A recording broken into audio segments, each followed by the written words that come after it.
በሀገራችን በዚህ ሰዓት አንድ ሰበር የተባለ መረጃ ተሰምቷል። ኢትዮጵያ በአዲስ አበባ በቅርብ ርቀት ላይ ትልቅ የተባለ ወደብ እየገነባች እንደሆነ ስንቶቻችሁ ሰምታችኋል? ስለዚህ መረጃ ልንገራችሁ፣ ተከታተሉኝ። ኢትዮጵያ በወደብ ጉዳይ ላይ ጥርሷን ነክሳ እየሰራች ነው የሚያስብል ልዩ የተባለ ወደብ የእንዶዴ ደረቅ ወደብ አሁን ላይ 80% መድረሱ እየተገለጸ ይገኛል። ፕሮጀክቱ በሁለት ወራት ውስጥ ነው 80% የደረሰው።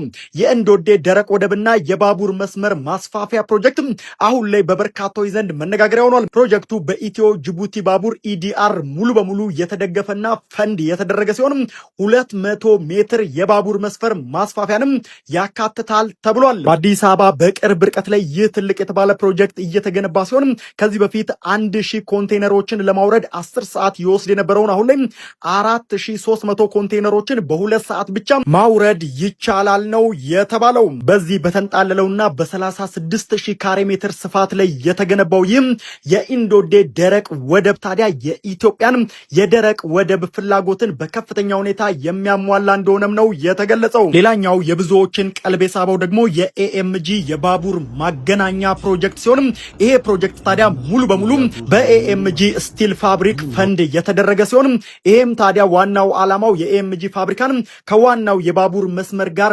ማገናኘት ነው ተብሏል። የኤኤምጂ የባቡር ማገናኛ ፕሮጀክትም ታዲያ 3 ኪሎ ሜትር የባቡር መስመርና 800 ሜትር የባቡር ጠንካራ መሬትን ያካተተ ነው።